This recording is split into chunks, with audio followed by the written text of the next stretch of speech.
It's been challenging, but it's all that I'm used to because I know no other lifestyle but the lifestyle of a sickler.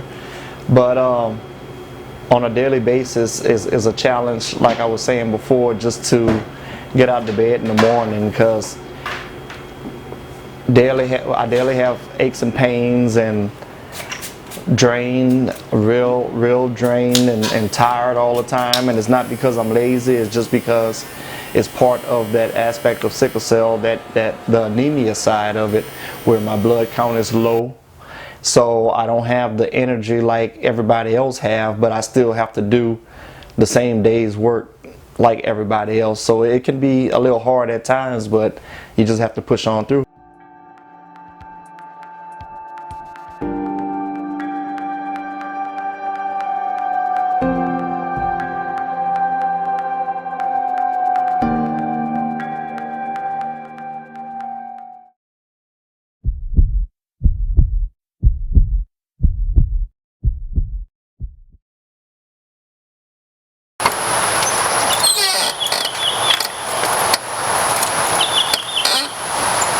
My parents really didn't like for me to talk about it. So like whenever I would get sick and I would return to school, they would say, "Oh, just say that you had a sinus infection, or say that you had this, the flu or pneumonia or this and that and the other." And they never really wanted me to say what was really wrong. And when I got to probably like the 6th grade, I was like, you know what, forget that. And I started telling people what was really wrong. And it kind of upset them at first, but I guess they just accepted it. I think that's the thing in our community, in the African American community, is that we're supposed to be strong at all times, and we don't want anybody to know that something is wrong with us. That's why, especially African American men, they're not likely to go to the doctor as much as other races, and I'm trying to break that cycle, because you cannot get help unless somebody knows something is wrong. So I'm not asking for pity, I'm just letting people know that this is normal. So what can you do to help me help myself? When I was growing up, I was the only person I knew with sickle cell through till I got to college. And I met one other guy in the hospital that was in the hallway in the room across the hallway from me. And he was the first person that I have ever met with sickle cell. And he was no different from me. We both were in college and both did the same type of things, and actually that made us become friends after that. But until I got to college and met him, I hadn't met anybody for 19 years that had sickle cell. But in my adult life, that was a reason for me to do outreach, because I knew I wasn't the only one, but people don't talk about it. So I chartered an organization called Southwest Louisiana Sickle Cell Inc. I basically am the president of the organization of Acadiana. We at Hyman Park, Sickle Cell Warrior Walking Blood Drive, Southwest Louisiana Sickle Cell Inc. We're about to get this walk started. Yo, make some noise for Sickle Cell! We do support services for anybody with sickle cell, anybody with sickle cell trait. Since I've been doing this outreach, I've met hundreds and hundreds and hundreds and hundreds of people just in this area with sickle cell. There's a network of people out there, and we just need to get that message out to everyone that's dealing with sickle cell, to let them know that you have help. You have people here that's willing to give you information and give you help. So you just have to step forward and come up. Due to the sickle cell is why I have kidney failure. And I'm blessed to have a special friend of the family that's donating me her organ, and I'm at a loss for words whenever I try to express my appreciativeness, because you know, it's just it was something unexpected, but it's just a blessing. Is that all you need? Okay. I've been knowing Don for many years, but he's now my son's barber. With the kidney transplant, how did that get all initiated? Facebook. I'm lying in my bed one morning and I see he's reaching out to family, friends in order to be tested. And I got up, I wrote the number down, And it stayed in my pocket like for 3 days before I actually called and picked up the phone, called them, and they told me, you know, I needed his date of birth and all that. Contacted him, I need your date of birth. So then it went on to having the kit mailed to me at home, and then having my doctor's office run the blood work and the blood work sent off. It's like I knew from the beginning that I was gonna be his match. I don't know how to even explain this to people, but I just knew. And from there, they called me. I'll never forget the day when they called me. I was sitting in Popeyes waiting for my daughter to come in, and they told me, do you have time to talk for a minute? And I was like, yes. And she was like, well, you're a match. And I was like, I knew this already. So yeah, that's how that came about.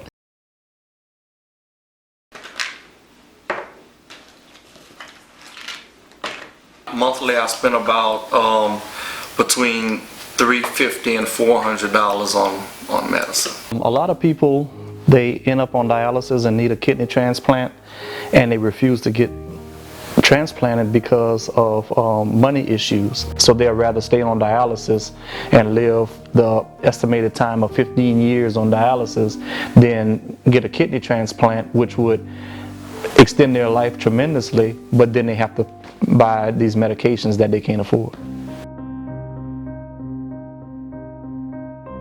This medication costs like $1,500 without insurance. So, you know, without insurance, it's impossible for anybody in the common realm to afford any of this.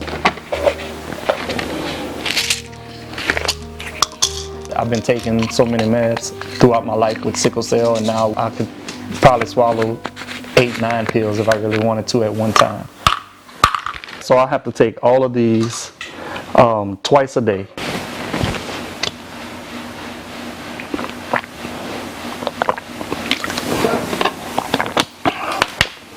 My medical cocktail.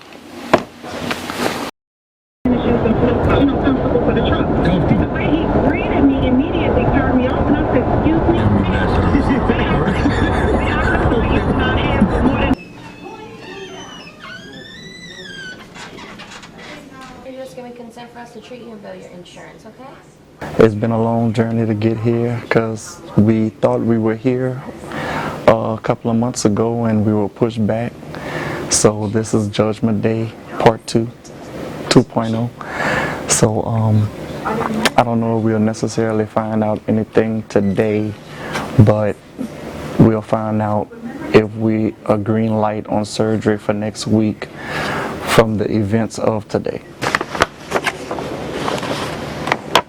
I'm hurting, tired, just got my cast off, so my leg is still hurting, and just kind of anxious to get this over with so we can get the thumbs up, which I'm pretty confident that we will. I'm gonna claim it.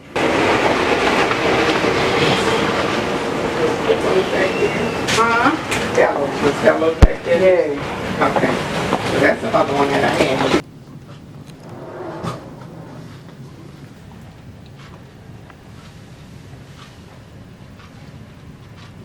It's hurting too bad? You're all right.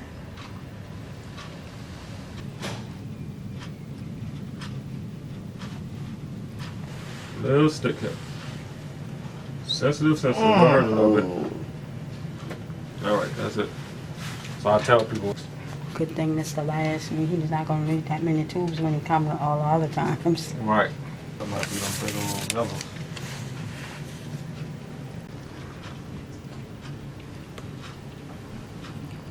Let me get these 2 tubes. Get this finger over here. Thank you. And then uncross your feet for me, please.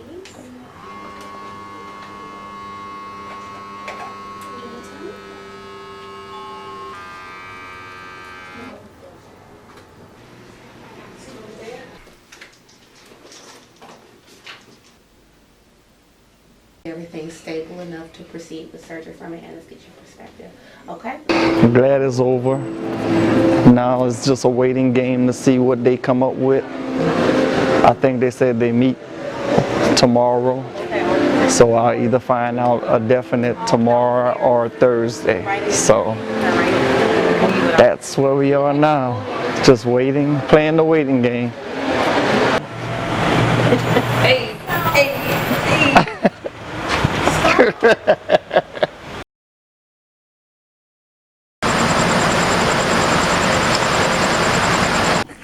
Sexy, isn't it? It's that time. They're about to bring me down and start prepping me for surgery. So I guess we have about an hour before I be on the actual table, but I'm gonna go first, and they're gonna open me up and see if they like what they see, and if everything is acceptable to the surgeon, then they're gonna open up my donor. So normally the surgery lasts a total of about 3 hours, but because I'm a unique case and high risk, they said mine be about 5 hours. So I'll be like an hour before Deborah and an hour after Deborah doing surgery. We got this. Yeah, we ready to do this. It's time. All right, It's it's an exciting day. Take care, we'll be praying. Yeah. I ain't getting no kiss, but I'll get a yeah, you kissing me, buddy. Good luck, Don. Good luck, Don. Thank you. Oh, This isn't recovery, this is just for you.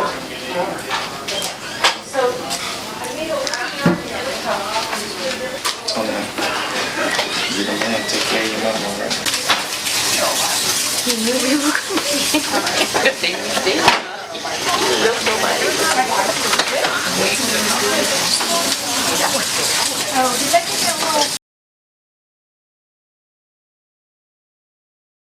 Surgery's completely done, abdomen's all closed. Took the peritoneal dialysis catheter out. And he's just, and the breathing tube's out. They're just getting him moved to the recovery room right now. Just the next few minutes. And then he'll, the plan is, he'll be in the recovery room for a couple hours until, everything's stable, the company, everything's okay, then he'll go back up to the transplant center. But everything was very, very well. Okay? We were praying for you last night. thank you. The surgery went really well. Everything is going well.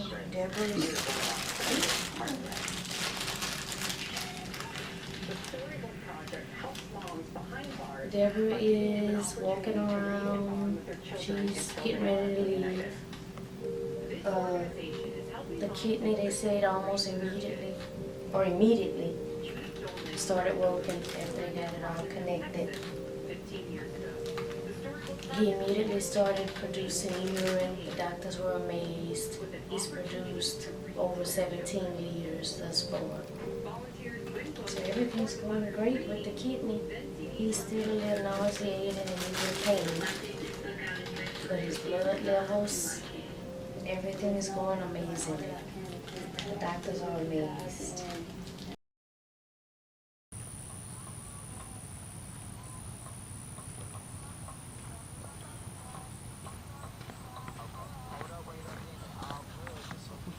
I have much more energy. I'm not as drained, and I can tell that already. Even though I'm still not to where I'm normally at, but I can definitely tell a difference. I'm finally getting my color back, because with the kidney failure, it made me really, really, really dark. So I'm starting to get my color back again. Even though I have a long way to go, I have so much more energy than I did pre-operation. And so I can only imagine by the time I get off on my restrictions, I should be a busybody once again. I couldn't see this point in my recovery then, because that's how rough it was. But as time progressed, everything got a little better, a little better, a little better. And I still have my ups and downs, and like some days I just was out of it, didn't feel like doing anything, hurting, lack of energy, and the next day would be good. So it wasn't any steady progressing, because sometimes I'll be here and then the next day I'll be there, but every day was a little step up. Feeling good. That's how you gotta do it.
Oh, please.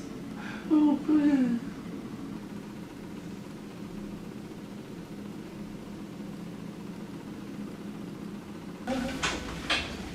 Oh.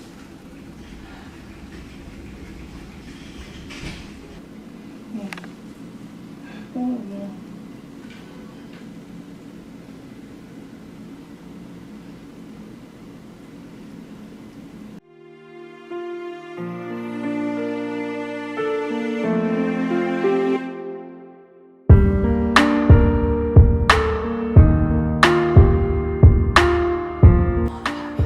It's the beginning of December and I'm doing good. I had a little setback where I had to go back to the hospital for a spurt, and now I'm bouncing back from that again, and I'm feeling good. I just don't have all of my strength back like I would like for it to be. But for the most part, it's an uphill battle, but it's a battle that I'm quickly getting the upper hand on. Good to see you back. All right, good to be back out there. Good seeing you. I'm asking every number every couple. Yeah. They're like, oh. Man, I need a cigarette. I need a cigarette just watching the commercial. First day back, I'm feeling pretty good, a little tired. My body got out of practice a little bit, so I definitely feel it in my body. I feel soreness and tiredness. Overall, it was good, a long day. So it's gonna take me a little while to get back in the swing of things and get acclimated to how things used to be before surgery. It's just good to have my dog back in the saddle, you know. Been waiting on him. Everybody been waiting on his return. Return of the man. Yeah. That's how that nigga.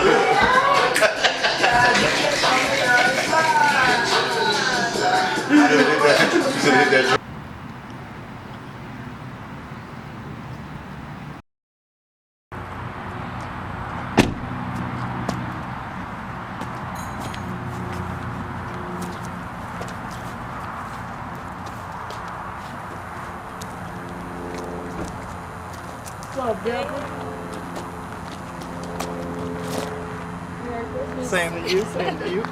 This is a gift from a lady who daughter works as a tech at the pharmacy. She crocheted us both up. Thank you. And this is just a little Christmas present for you. Nothing much, but Thank just you. a token of my appreciation. How's everything? Good. Trying to get back into the swing of things and working and stuff like that. It's about it. Merry Christmas. I'm gonna call you, see what you're doing for Christmas.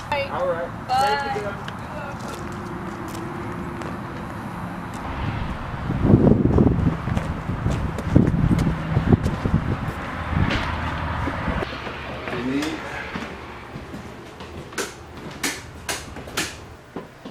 So I don't need this no more. That was on my station. I should still leave it out there. Well, I'm not gonna be cutting on a full-time basis anymore. I'm kind of trying to get past that. I'm getting old and my stamina is not there. Even though I love doing it, I'm gonna just do it by appointments only and cut on the weekends because I'm working at the medical clinic during the week and it's not as strenuous on me, and I love doing that too, so I'm trying to balance both. While I was gone, things got a little lax, so I'm getting everything clean, trying to declutter stuff that we're not using and reorganize and give it a good thorough cleaning before Christmas gets here, because I want to come into the new year fresh and clean and new beginning, not only on my health and life but in this shop also.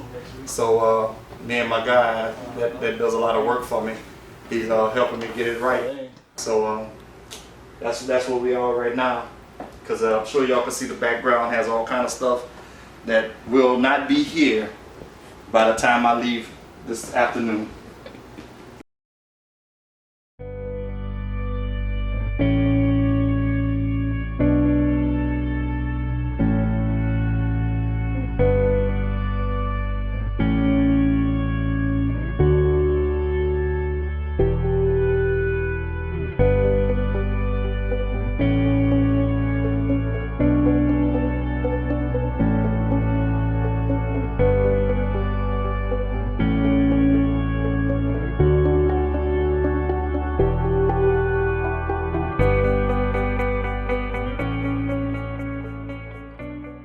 I'll always be a sickle cell warrior, because 43 years of living with something and then it's gone. It may be gone physically, but it'll never be gone mentally. So I will always have an appreciation for something simple as good health. So sickle cell will always be a part of me, especially for the activism and just to be a voice in the sickle cell community, to give hope to all of my other sickle cell warriors and everything too. So even if they cure sickle cell in my body, I'm still going to be a warrior in the sickle cell community, speaking for other people that's dealing with the same thing that I've dealt with and that I may still be dealing with. So it'll still be a part.